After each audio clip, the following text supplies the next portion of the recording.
معاكم روتين ماسكات ليله العيد. هنوريكم ايه الحاجات اللي المفروض تعملوها ليله العيد علشان في العيد نفسه تبقوا بشرتكم شكلها حلو وجميله ومتفتحه وما فيهاش اي جماعه عيوب. ان كل عيد لازم نعمل نفس الروتين ده، يعني حتى لو احنا لسه عاملينه قبلها بيوم لا لازم العيد يتعمل نعمل. علشان كده الواحد يخش العيد كده بنظافه. ده روتين يا جماعه، يعني بصوا عاده كده، يعني احنا كل عندنا عيد. عاده لازم كل عيد نعمل الروتين دوت، وبجد نتيجته تحفه قوي وهيخلي بشرتك كده ملمعه كده وطريه. فهنعمل كده شويه ماسكات كلها من مكونات موجوده في البيت. ماسكات طبيعيه يا جماعه، وفي ماسكات احنا جايبينها جاهزه يعني كده، غسولات ومقشرات وماسكات مع الماسكات الطبيعيه اللي في البيت بنحاول هنعملها. نوازن ما بين ده وده، عشان لو انتم مثلا عندكم حاجه متوفره حاجه تانية لا تقدروا برضو تمشوا على نفس الروتين. فهنوريكم ايه الحاجات اللي هنعملها عشان روتين العنايه بالبشره ليله العيد. دلوقتي جينا يا جماعه هنا بقى في المطبخ علشان نعمل الوصفات اللي هنعملها لوشنا دلوقتي والماسكات. هنوريكم يا جماعه كل حاجه احنا بنعملها بقى وحاجات طبيعيه يعني مفيش صناعيه. قلنا نيجي نعمل هنعمل هنا إيه؟ بدل ما نبوظ المكان بره يعني. فاول حاجه معانا وهو نعمل بديل مقشر. طبعا الماسكات اللي احنا بنعملها دي ماسكات طبيعيه 100% من البيت، يعني مش هتجيبي حاجه من بره، كلها عندك في البيت، مكونات في البيت، فمش هتتعبي يعني في تحضيرها وكده، ونتيجتها حلوه قوي. اول حاجه نعملها المقشر، وهو المقشر دوت بالقهوه. القهوه معانا القهوه. هنجيب بقى طبق يا جماعه، احنا ايه هنلحوس نفسنا النهارده كله في سبيل العيد.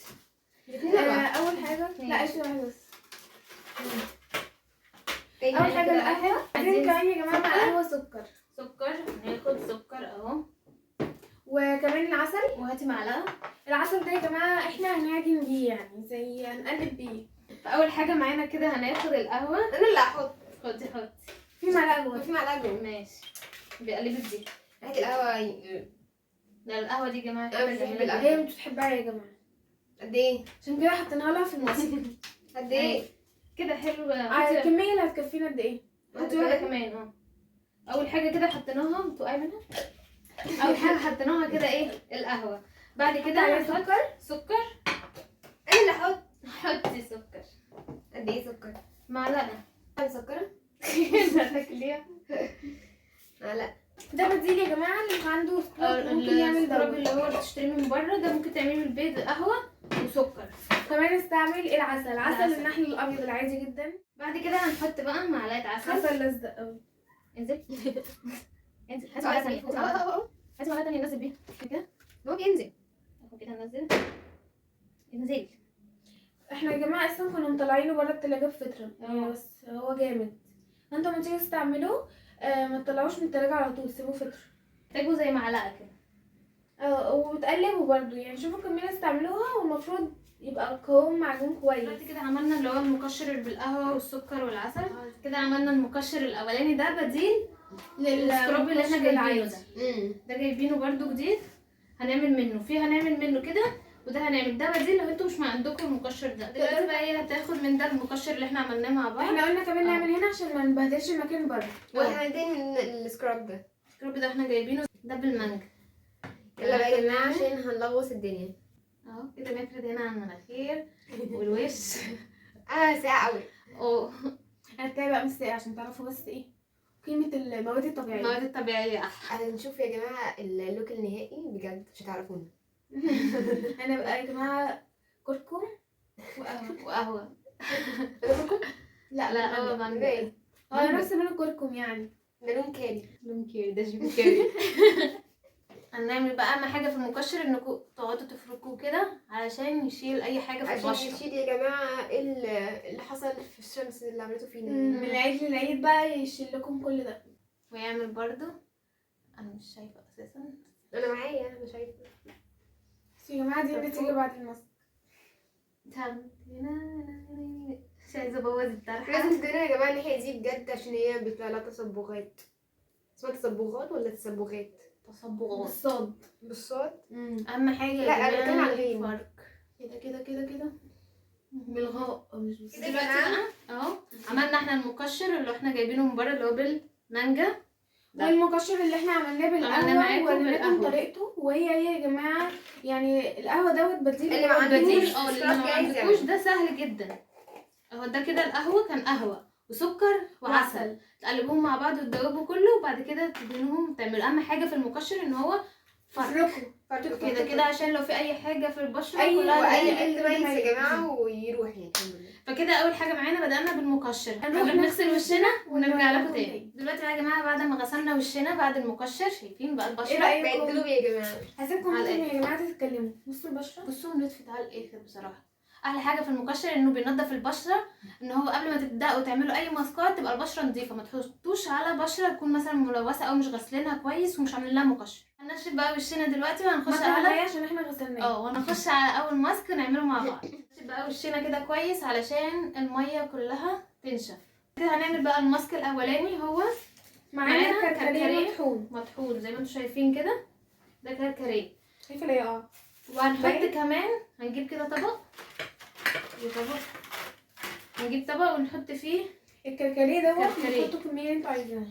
ده كده اول حاجه الكركديه، وهننزل عليها بالنشا؟ كمان بنشا. النشا دي حاجه اساسيه في الماسك. هناخد بقى كام قد ايه؟ معلقتين نشا. وحسب الكميه برضو اللي انت هتعوزيها. شوفي انتوا هتعملوا قد ايه، او انت بس بتاخدي كميه بتقلليها كمان. اهو كده زي ما انتم شايفين اهو.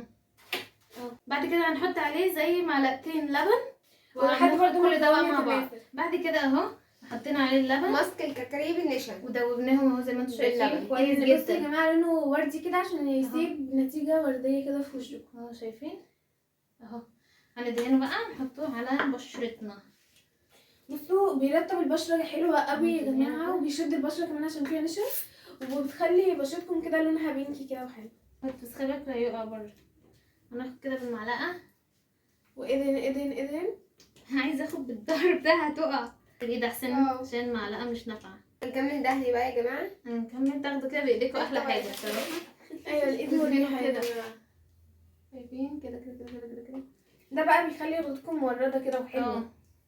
كل يقول لكم ايه يا جماعه البلاشر اللي انتوا حاطينه، تقول لهم قالوا لهم لا ده ماسك طبيعي. ماسك طبيعي، ده ماسك رباني. طبيعي النيل. رباني. ده شيء رباني.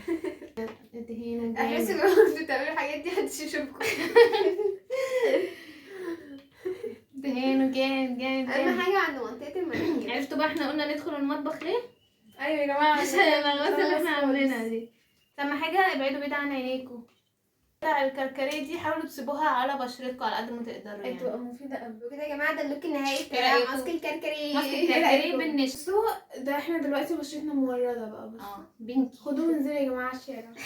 هنسيبها شويه كده يجي 10 دقايق. 10 دقايق نخش ونغسل نغسل. برضه وشنا انتظروا. ونرجع لكم تاني. دلوقتي كده يا جماعة بعد ما غسلنا وشنا من اللي هو الماسك التاني اللي كنا الماسك عاملينه اللي هو الكركديه الكركديه. والنشا. دلوقتي بقى الماسك اللي بعديه ايه؟ الشاي الاخضر. الشاي الاخضر ده تحفه قوي يا جماعه، لو في حبوب اثار حبوب كده يعني بجد بينشفها جدا وبيخلي البشره تحفه. هناخد معلقة. وخصوصا كمان يا جماعه البشره الدهنيه والمختلطه الجافه بتبقى برضه مناسبه لو فيها حبوب. هناخد واحدة كمان اهو، معلقتين شاي اخضر. بصراحة يا جماعة الماسكات دي جميلة جدا، تعملوها كده قبل العيد هتخلي بشرتكم نضرة وجميلة جدا. وجلوي. شايفين اصلا الفرق؟ بتفتح البشرة 180 درجة. بس طبعا بقى يا جماعه الطرحه اتبلت بقى وبصوا كل طرحة حاجه بهدلة خلاص. والمكان اتبهدل اساسا، احنا قاعدين نمسح ونشوف الحاجة، عشان كده مرضناش نعمل بره، دخلنا المطبخ. بعد كده هنجيب معلقة عسل على الشاي الاخضر هننزلها برضه معاهم. ننزلها عشان كده العسل معاهم. بيرطب بيبقى حلو قوي للبشره وبيهديها كمان. شايفين كده؟ كل ده هنقلبه مع بعض لما يبقى قوامه كده كلهم متمزجين مع بعض. ممتزجين مع بعض. متماسكين كده كلهم ان هما كلهم يمسكوا في بعض. يبقى بعد قوام كده كده بقى تعرف تفرديه. نعرف نبقى نعملهم على البشرة. هنقلبه ونرجع لكم كده بعد ما قلبناه كويس كده في بعض. شايفين؟ هناخد بقى وندهن كل ده بقى على الوش. شمر. تمام. بس خلي بالكم بقى عشان هو بيبقى فيه حتت الشاي دي المفروض تحاولوا تثبتوها على وهتثبت وشكم. ازاي؟ تفركوا كده وحاولوا تفردوها على البشرة. هي تقع بس هتثبت يعني كده. حاولوا توقفوها كده. يا جماعه الشاي الاخضر ده سحر بجد تحفه. هو احسن حاجه يرفع بشرتكم لفوق. نازلين تحت نشوف ده ناحيتك واحنا ايه يعني. احنا بتاعتنا تقع. معلقات نضرت بره. هنبقى قبل ما تاخد التانية تحت تقوموا واقعة مني. تحطوا تثبتوا الشاي. اهم حاجه الشاي الاخضر ده يثبت على البشره عشان هو ده اللي بيخليها كده حلوه. في نمل ماشي علينا يا جماعه. انا مش شايفه انا باخد ازاي، لو بصيت تحت هيبقوا واقعين. لا ولا بص في كاميرا ولا مغيره على الضوء. هنحاول نقف كده بقى يا جماعه كده عشان زي ما نقع. انتوا شايفين. ترى ترررر. كده خلاص عملناه على البشره كلها. هنسيبه 10 دقايق ونغسله ونرجع لكم تاني. ونوريكم النتيجه النهائيه.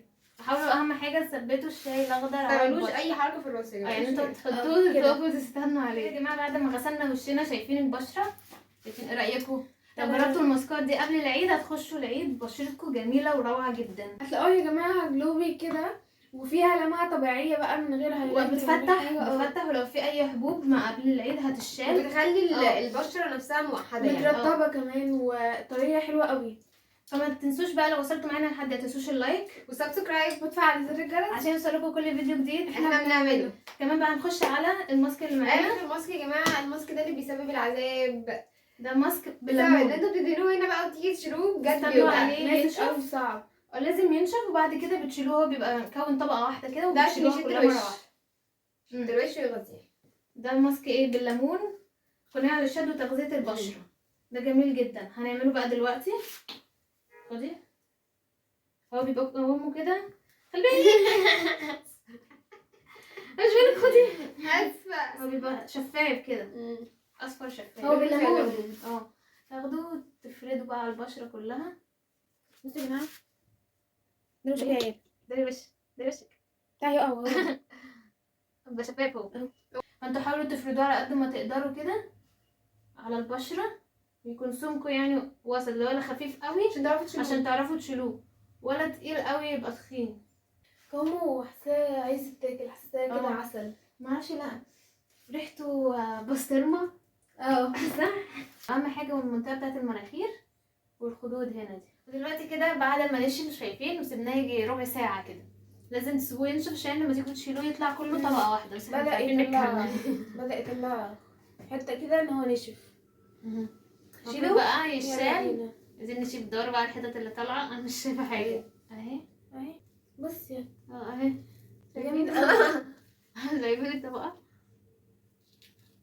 وشنا بتشال. شايفين راحت فين؟ تيجي عند المناخير توجع قوي. بصوا بتاع عند المناخير بتوجع يعني ايه ده ملعين قوي.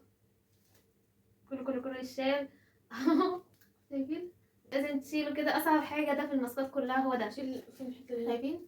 فاهمك، عشان اللي انتوا بتشيلوه ده لو سبتوه هيسيح تاني. لازم تشيلوا كده كله. شايفين؟ كله دوروا جلد على اي جلد حاجه جلد جلد. لازقه وتشيلوها. شايفين؟ كل ده بيشيلوا بقى يا جماعه كل اللي لازق في البشره.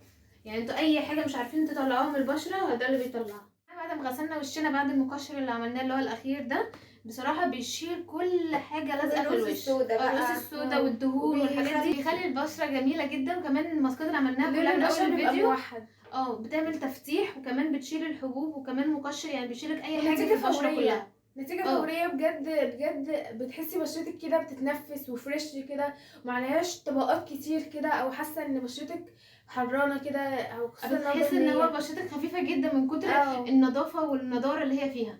فما تنسوش يا جماعه تجربوا الماسكات دي قبل العيد، هتخليكم داخلين العيد يا جماعه البشره جميله جدا خياليه. وكمان لو عملتوها النهارده وكمان كررتوها ليله العيد يوم الوقفه هتبقى جميله جدا على البشره. يعني اول يوم العيد كده هتبقى البشره جميله. فبس كده يا جماعه نكون وصلنا لنهايه الفيديو، وريناكم روتين ماسكات ليله العيد. وكمان الماسكات دي روعه بصراحه. الماسكات دي موجوده في البيت، مش غاليه ولا مكلفه جدا خالص. فبس كده ما تنسوش بقى اللايك والسبسكرايب وتفعل زر الجرس عشان يوصلكم كل فيديو جديد احنا بنعمله.